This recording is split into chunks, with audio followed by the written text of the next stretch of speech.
بسم الله الرحمن الرحيم. Surah 65, Al-Talaq, Divorce. In the name of Allah, the most merciful, the most compassionate.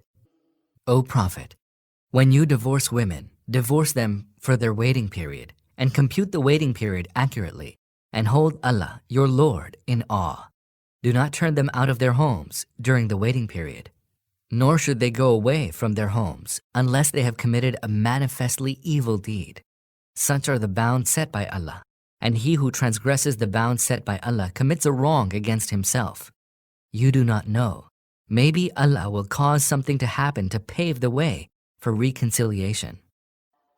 And when they reach the end of their term of waiting, then either honorably retain them in the bond of wedlock or honorably part with them, and call two persons of known probity as witnesses from among yourselves, and let these witnesses give upright testimony for the sake of Allah.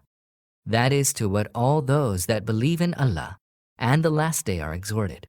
Allah will find a way out for him who fears Allah, and will provide him sustenance from whence he never even imagined. Whoever puts his trust in Allah, he shall suffice him. Surely, Allah brings about what he decrees. Allah has set a measure for everything.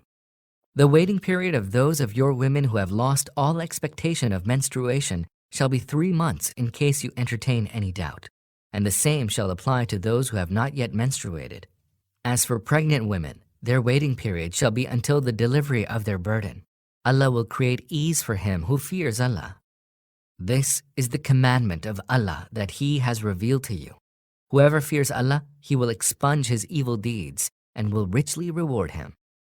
During the waiting period, lodge them according to your means wherever you dwell, and do not harass them to make them miserable. And if they are pregnant, provide for them maintenance until they have delivered their burden. And if they suckle your offspring whom they bore you, then give them due recompense, and graciously settle the question of compensation between yourselves by mutual understanding. But if you experience difficulty in determining the compensation for suckling, then let another woman suckle the child. Whoever has abundant means, let him spend according to his means, and he whose means are straitened, let him spend out of what Allah has given him. Allah does not burden any human being beyond the means that he has bestowed upon him. Possibly, Allah will grant ease after hardship. How many towns rebelled against the commandment of their Lord and his messengers? Then we called them to a stern accounting and subjected them to a harrowing chastisement. So they tasted the evil fruit of their deeds, and the fruit of their deeds was utter loss. Allah has laid in store for them a grievous chastisement. So fear Allah, O people of understanding who have attained to faith.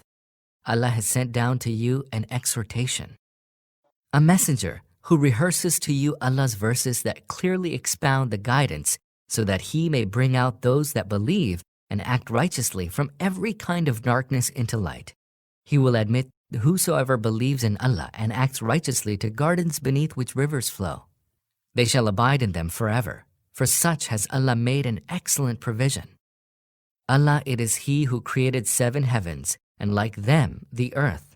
His commandment descends among them. All this is being stated so that you know that Allah has power over everything, and that Allah encompasses all things in His knowledge.